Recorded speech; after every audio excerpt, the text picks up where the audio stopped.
From the global headquarters of Johnson Taylor in beautiful New Jersey, it's marginally better. Here's your host, Joe Taylor Jr. On the show this week, 88% of customers now expect the same frictionless experience from every business they interact with, whether it's a global tech giant or their neighborhood coffee shop. But here's the twist. Small businesses might actually have the advantage. We'll explore why customers are abandoning brands faster than ever over minor inconveniences, how a one-person consultancy can deliver better experiences than Fortune 500 companies, and why the most successful businesses are the ones brave enough to say no to new features. That's all coming up after the break on Marginally Better.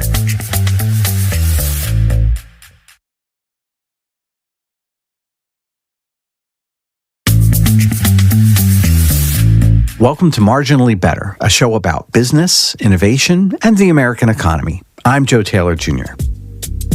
Picture this. You're trying to book a doctor's appointment. The website makes you create an account and then verify your email and then fill out forms you've already completed the last 3 times you were at the doctor's office. And then the system crashes and you have to start over. Sound familiar? Here's what's happening. We're living through what customer experience experts call the Great Friction Rebellion. Customers have tasted the convenience of one-click ordering and same-day delivery, and they're not going back. According to new research published in CMS Wire, 88% of customers now expect every business to provide the same level of seamless experience they get from companies like Amazon or Apple. Not just prefer, expect. That includes your local dentist, your kid's piano teacher, and yes, even the DMV. James Lovett, writing for CMS Wire, calls this the Uberification of expectations. Just because ride-sharing apps let you track your driver in real time doesn't mean customers suddenly expect less from other services. They expect more from everyone. The data is stark. 73% of consumers say they'll abandon a brand after just one bad experience. One. We've gone from a world where customer loyalty was measured in decades to one where it's measured in seconds. The Nielsen-Norman Group just released research that's making CX professionals rethink everything. They found that most businesses still design for individual touchpoints. A good website here, a nice store experience there, while customers experience everything as one continuous journey. Kim Salazar from Nielsen-Norman calls it journey-centric design, and she uses a powerful example, planning a family trip to Hawaii. The journey doesn't start when you board the plane. It starts months earlier with a Google search. It continues through booking, planning, experiencing, and it extends to sharing photos months after you return home. Here's the kicker. Companies that get this right see 54% higher customer retention rates. Those that don't, they're bleeding customers to competitors who understand that every interaction is connected.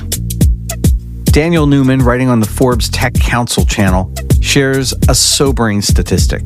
Poor customer experience will cost businesses as much as $3.7 trillion globally by 2025. That's trillion with a T. But here's what's fascinating. The problems aren't usually catastrophic failures. They're what Newman calls death by 1,000 paper cuts. A password that's too hard to reset. A checkout process with one too many steps. A customer service phone tree that makes people want to scream. Newman highlights a revealing study. When companies simplified their online checkout from 5 steps to 3, conversion rates jumped 35%. 2 fewer clicks, millions more in revenue. But what really caught my attention in the research is how friction has become a trust issue. When a business makes you jump through hoops, customers don't just think you're inefficient. They think you don't respect their time. One executive quoted in CMS Wire put it perfectly. In 2025, customer time is the new currency. Every unnecessary step, every redundant form field, every minute on hold, you are literally stealing from your customers. The companies winning in this new economy aren't necessarily the ones with the biggest budgets or the flashiest technology. They're the ones who figured out how to remove friction from every interaction. They're the ones who respect that their customers' time is more valuable than their own processes. And here's the thing, this isn't just about big tech companies. Your local bakery that remembers your usual order, the mechanic who texts you updates instead of making you call in, the dentist who actually runs on time, they're all part of the friction revolution. In an economy where switching costs have never been lower and alternatives have never been more abundant, the businesses that survive won't be the ones with the most features or with the lowest prices. They'll be the ones that make life easier for their customers, one interaction at a time. After the break, how small businesses are beating global brands with a little bit of punk rock inspiration. It's marginally better.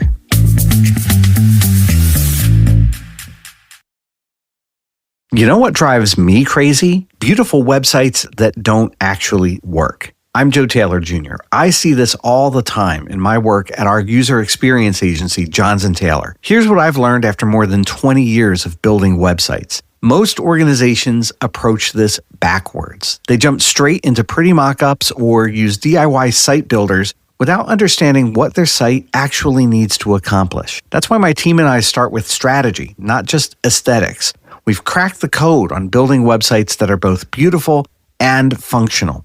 And right now, we're offering complimentary website and user experience assessments for business podcast listeners.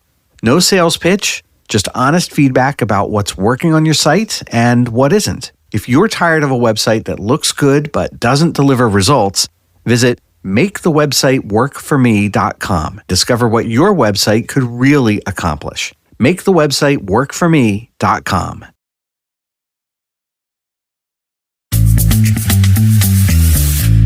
It's Marginally Better. I'm Joe Taylor Jr.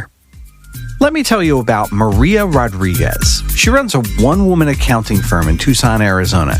And last year, she beat out 3 major firms for a contract with a fast-growing tech startup.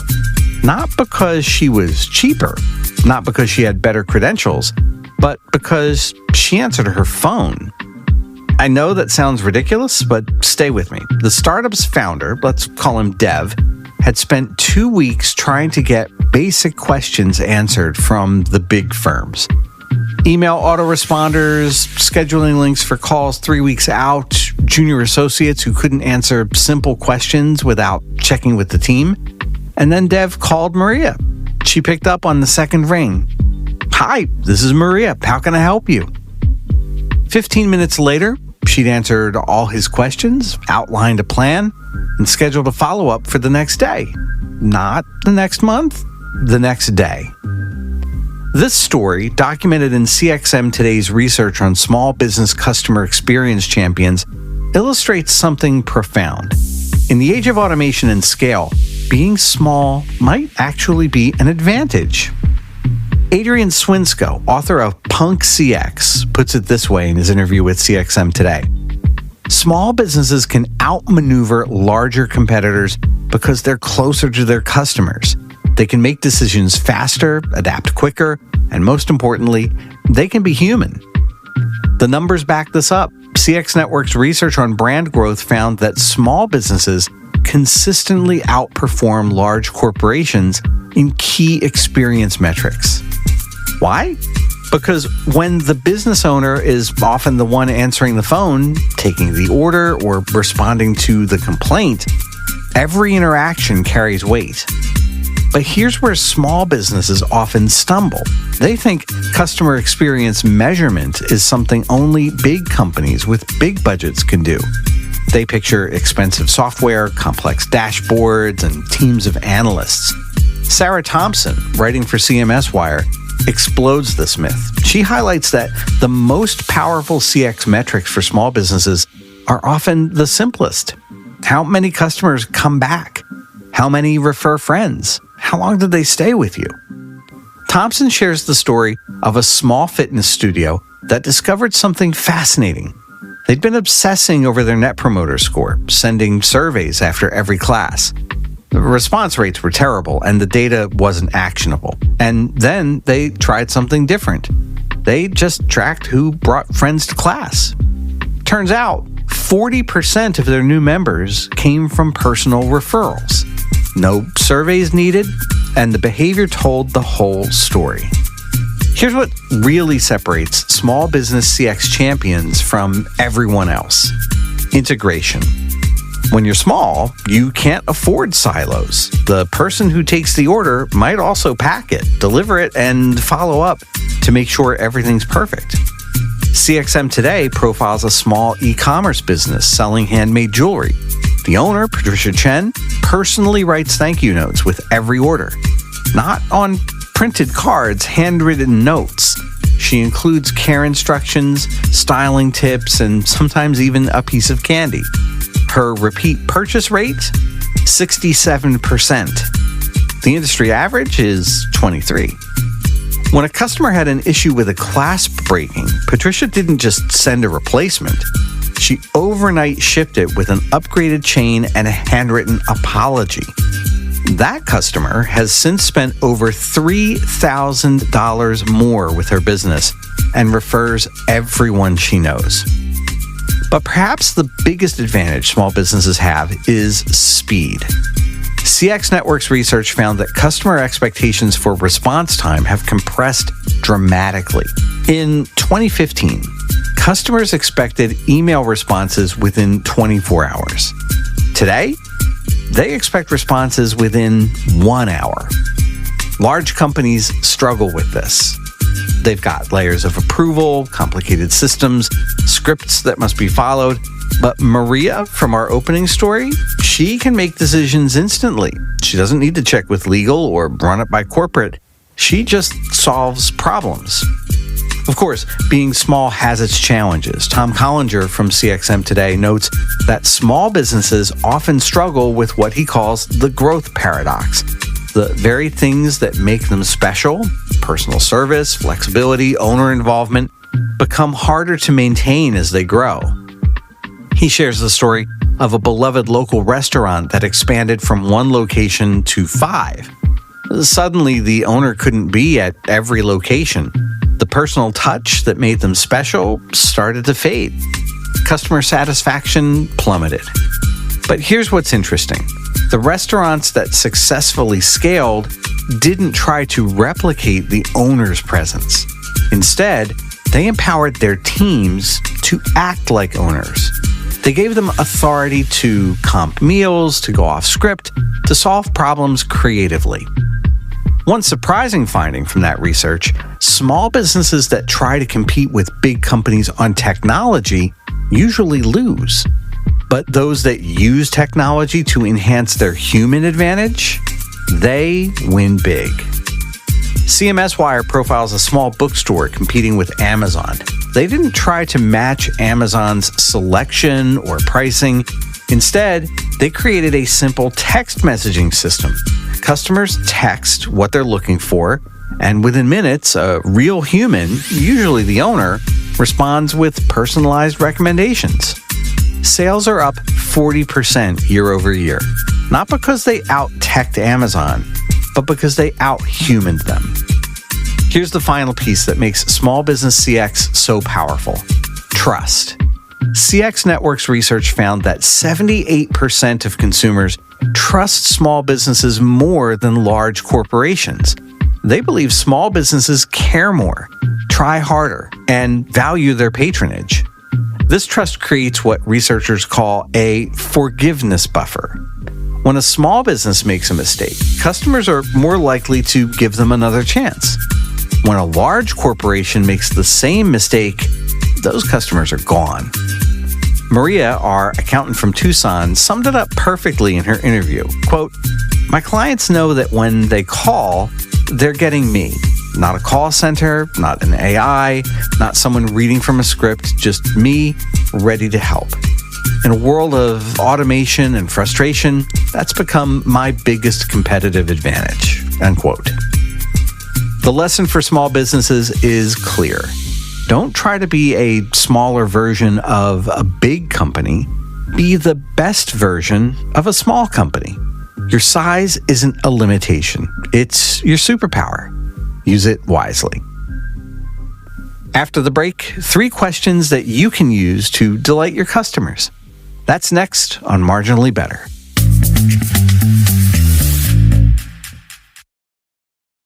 If you're a business owner, I need to tell you something that might sting. Your beautiful website is probably costing you thousands in lost revenue. The Nielsen-Norman Group found that 76% of professional websites, sites with million-dollar budgets, perform mediocre to poor on conversion.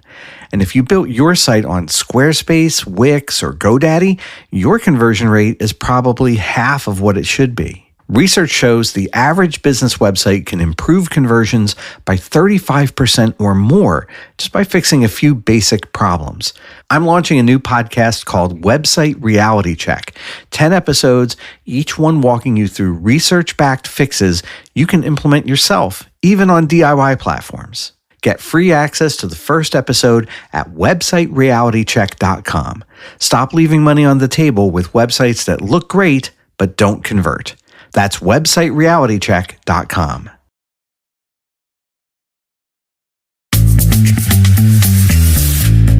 It's Marginally Better. I'm Joe Taylor Jr. In 1997, Steve Jobs had just returned to Apple. The company was 90 days from bankruptcy, bleeding money, and had a product line so complicated that even Apple employees couldn't explain it. There were dozens of computer models, each with minor variations, creating what Jobs called a confusing mess. At one product meeting, an engineer proudly presented a new feature for the upcoming Mac. It was clever, innovative, and it solved a problem some users had mentioned. The room waited for Jobs' response. Does it help a customer do something they desperately want to do? Jobs asked. The engineer hesitated. Well, some customers might find it useful. No, Jobs interrupted. We're killing it. This scene, recounted in a brilliant Medium piece by designer Iz Ayuko, captures something most companies have forgotten. The best feature you can add to your product might be the one you don't add at all. We live in an age of feature creep.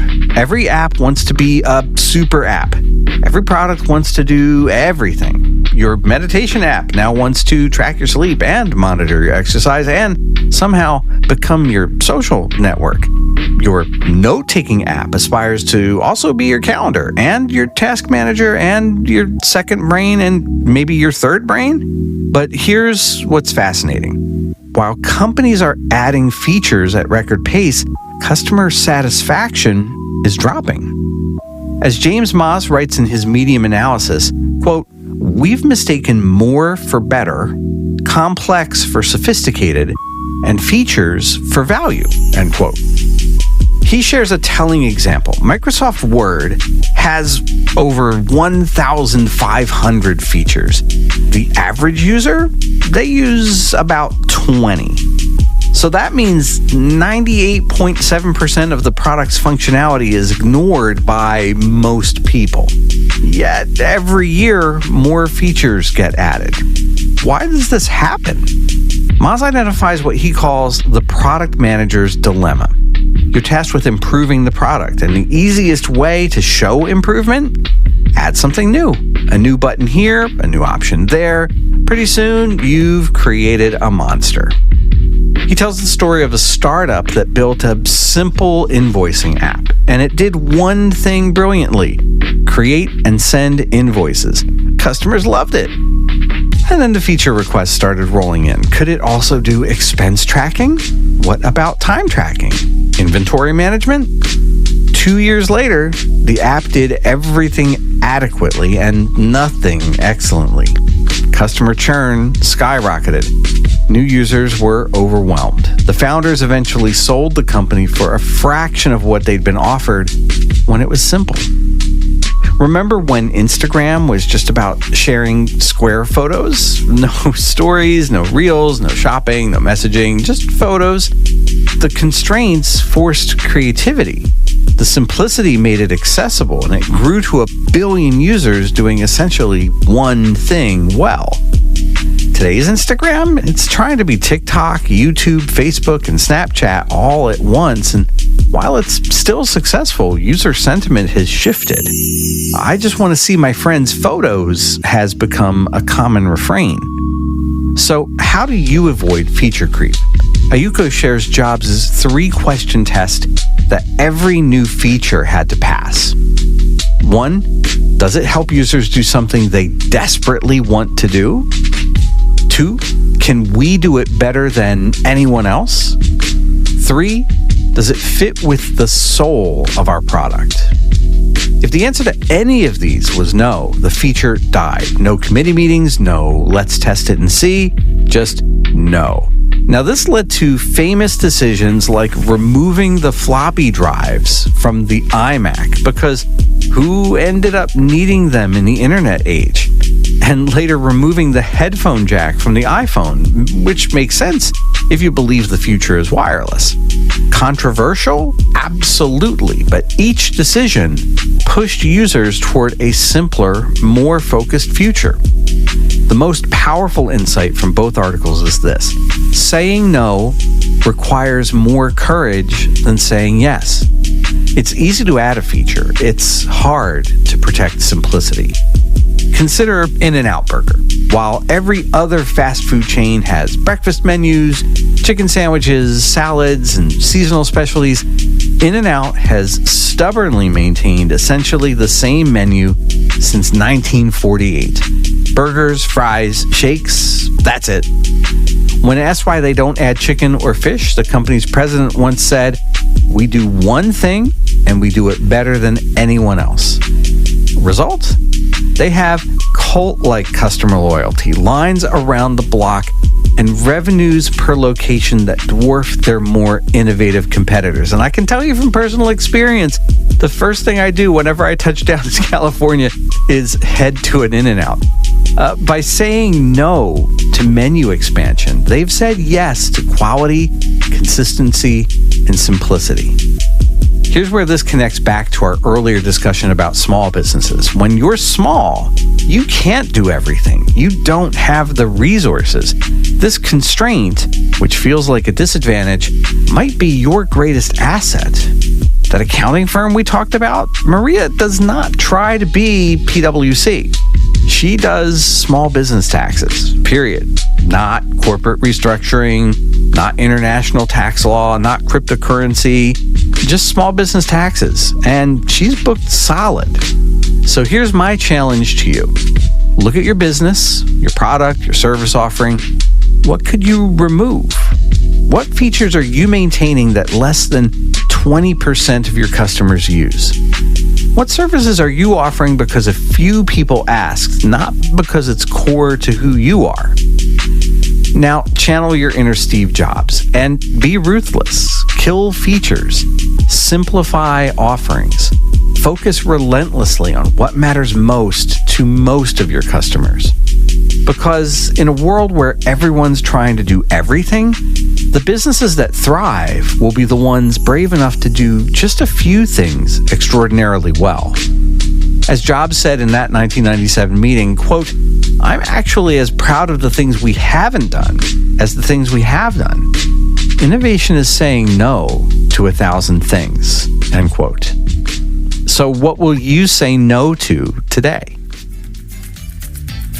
Thanks for listening to Marginally Better. If you like what you heard, please help us out. Leave a quick review on Apple Podcasts. It will help us spread the word about the show to people just like you who care deeply about great customer experiences. If you want to get behind-the-scenes notes from me and the rest of the team, plus links to all of the articles that I've mentioned this episode, go to marginallybettershow.com or follow the link in our show notes.